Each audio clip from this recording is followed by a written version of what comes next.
A blood gas report gives you pH, PCO2, and bicarbonate, but the formula connecting all three is what actually tells you whether the body's compensating correctly or whether a second problem is hiding underneath the first. The Henderson-Hasselbalch equation is the master formula behind every blood gas interpretation. pH equals 6.1 plus the log of bicarbonate divided by 0.03 times PaCO2, connecting the kidney's bicarbonate control to the lungs' CO2 control in one equation. Worked example, bicarbonate of 24, PaCO2 of 40. The ratio inside the log is 24 over 1.2, which is 20, and the log of 20 is about 1.3. Add that to 6.1, and pH comes out to 7.40, right in the physiologic center. In a primary metabolic acidosis, Winter's formula predicts exactly how much respiratory compensation should occur. Expected PaCO2 equals 1.5 times bicarbonate, plus 8. Give or take 2. Worked example, bicarbonate has dropped to 10. Expected PaCO2 equals 1.5 times 10 plus 8, 23, with a range of 21 to 25. If the patient's actual measured PaCO2 falls in that window, compensation is appropriate. Outside it, a second acid-base disorder is present. Grading the evidence honestly. Winter's formula was derived from careful physiologic study of respiratory compensation and remains the standard bedside check nearly 6 decades later. Genuinely durable, not just convenient shorthand. Reading the result is a direct comparison. Measured PaCO2 inside the predicted range means simple, appropriately compensated metabolic acidosis. Measured PaCO2 above the range means a coexisting respiratory acidosis. Below it means a coexisting respiratory alkalosis. The trap worth remembering. Appropriate compensation never fully normalizes pH. It only limits how far it drifts. A pH that's returned all the way to 7.40 alongside a clearly abnormal bicarbonate suggests a second, opposing disorder, not perfect compensation. 2 formulas, and a technologist can tell a simple acid-base disturbance apart from a genuinely mixed one, without ever needing to guess. A low blood oxygen level has 2 very different possible explanations, and one formula tells them apart immediately, without any further testing. The alveolar arterial gradient compares the oxygen the lungs should theoretically be delivering against what actually reaches arterial blood.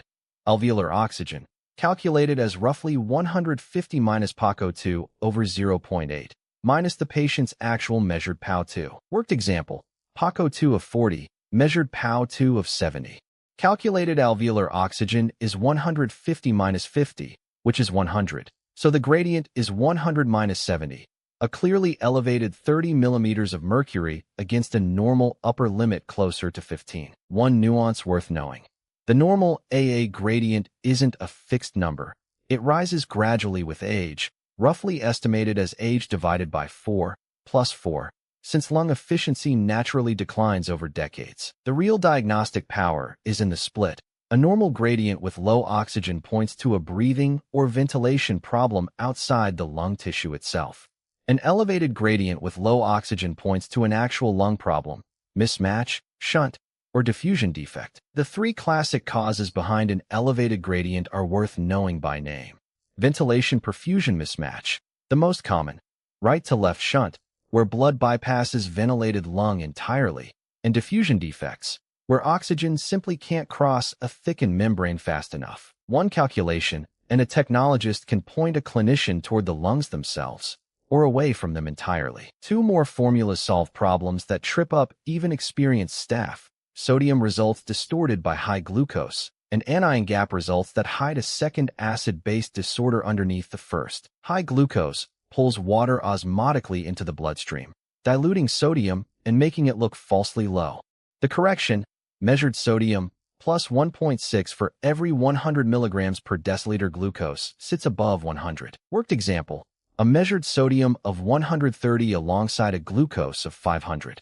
Corrected sodium equals 130 plus 1.6 times 4, which is 6.4, a corrected value of 136.4, revealing the hyponatremia was largely a dilutional artifact of hyperglycemia, not true sodium loss. A myth worth correcting here. This low sodium in a hyperglycemic patient doesn't automatically need aggressive sodium replacement. In most cases, it corrects on its own as glucose is brought back under control with insulin. Now revisit the anion gap from an earlier chapter with one more layer. The delta ratio checks whether the rise in anion gap matches the fall in bicarbonate. Anion gap minus 12 divided by 24 minus bicarbonate. Worked example. Anion gap of 24, bicarbonate of 12.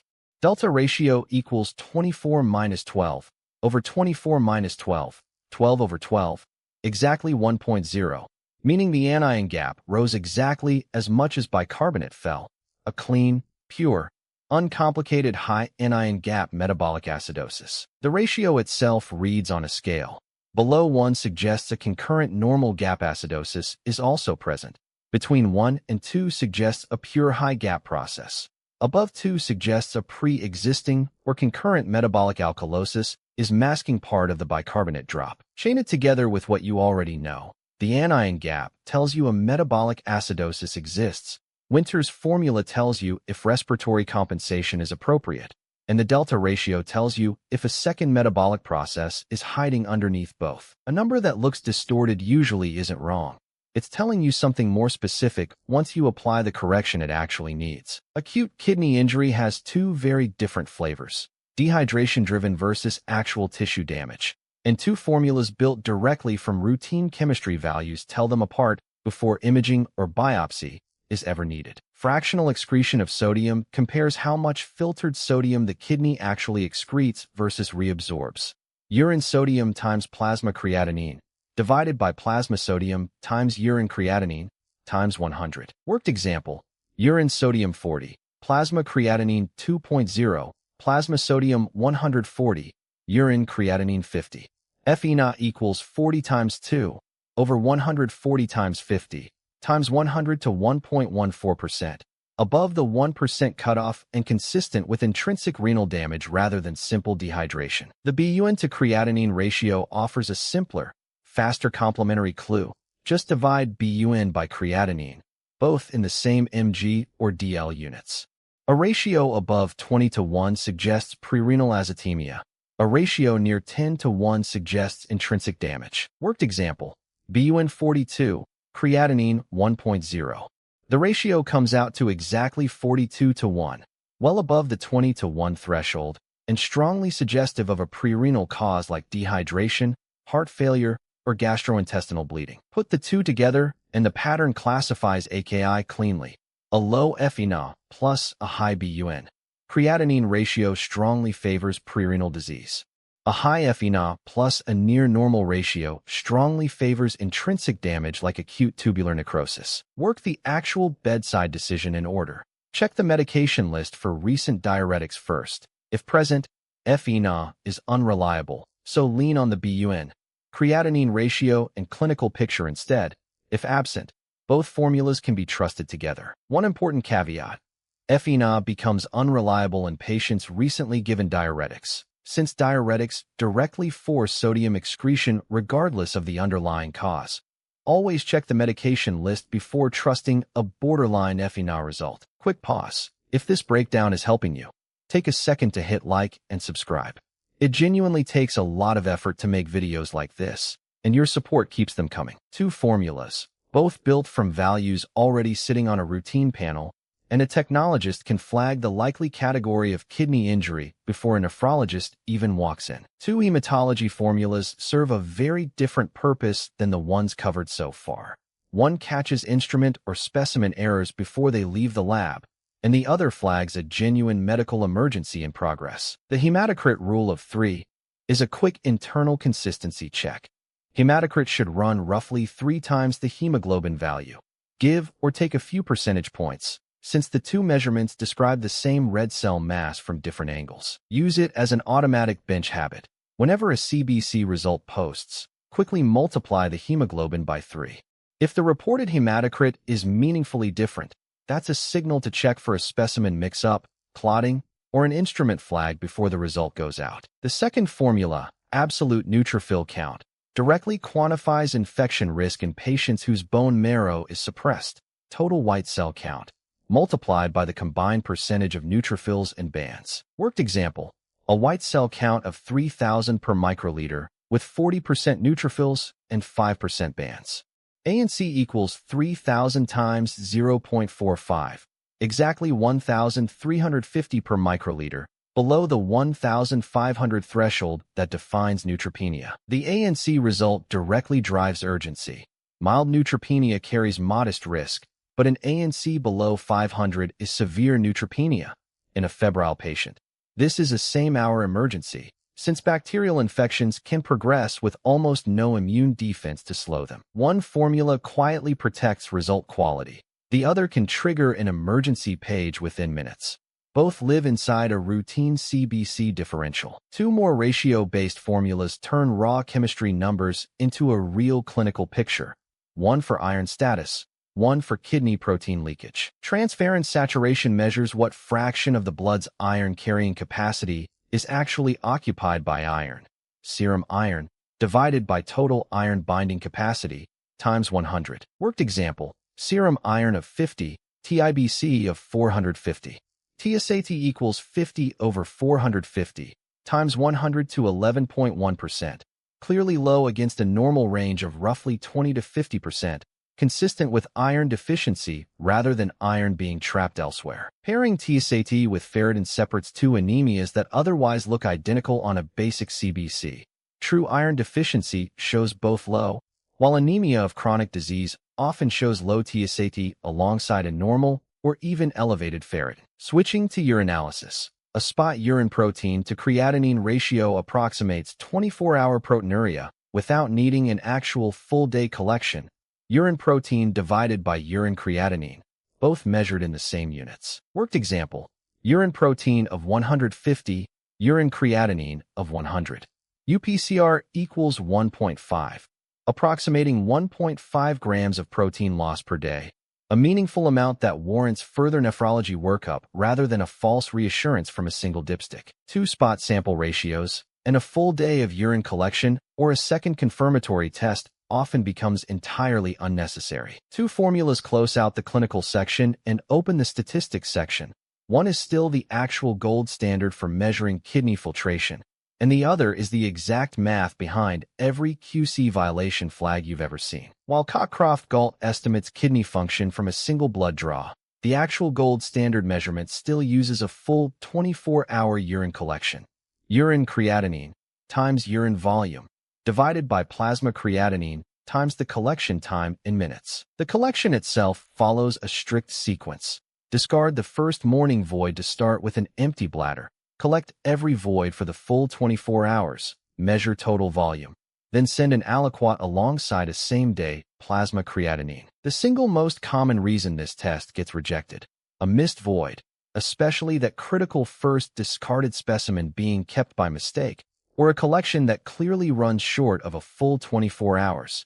Either invalidates the entire result. Now the statistics formula behind every quality control chart. The Z-score converts a single QC result into standard deviations from the mean, result minus mean, divided by standard deviation. Worked example, a QC result of 112 against an established mean of 100 and standard deviation of 4. Z equals 12 over 4. Exactly 3.0, the precise mathematical trigger behind the classic Westgard 1 to 3's rejection rule. One formula still can't be replaced by an estimate. The other is the exact number sitting silently behind every QC chart you've ever glanced at on the bench. One last formula from Blood Bank. After a platelet transfusion, how do you know if it actually worked, or if the patient's body destroyed the platelets almost immediately? The corrected count increment normalizes the platelet rise for both body size and dose given. Post-transfusion count minus pre-transfusion count times body surface area divided by the number of platelets actually transfused. Worked example, pre-transfusion count 10,000, post-transfusion 50,000, body surface area 1.8 square meters. One standard apheresis unit containing 3 times 10 to the 11th platelets. CCI equals 40,000 times 1.8 over 3. A CCI of 24,000, a strong, adequate response. A CCI persistently below roughly 7,500 to 10,000 at 1 hour post-transfusion defines platelet refractoriness, and the cause splits into two very different buckets: immune causes like HLA alloimmunization, and non-immune causes like fever, sepsis, or an enlarged spleen. Let's put a full panel of Part 2 formulas to work on one bench scenario at once. A febrile, hypotensive patient with an elevated anion gap, appropriate respiratory compensation confirmed by Winter's formula, a delta ratio of 1.0 confirming a pure process, an ANC of 1,350, and a FENa under 1% pointing toward volume depletion as the underlying driver. Quick check before we close. A patient's FENa comes back at 2.5%, but they were given fire OH sumide 4 hours before the urine sample was collected. What's the most appropriate interpretation? Carry these numbers back to the bench. Henderson-Hasselbalch's pKa of 6.1, Winter's formula's compensation window, FENa's 1% cutoff, and a CCI below 7,500 defining refractoriness. Between these two videos, that's over 25 working formulas covering nearly every section of the lab. Keep this as a living reference and revisit it whenever a calculation on the bench needs a refresher rather than a guess. Every formula across both parts of this series does the same job, turning a raw number into a specific, defensible clinical or quality answer. That's the real difference between running an instrument and practicing laboratory medicine. Here are the key references and sources for this video. Thanks so much for watching. If this helped, like the video and subscribe for more clear, simple explainers, and I'll see you in the next one.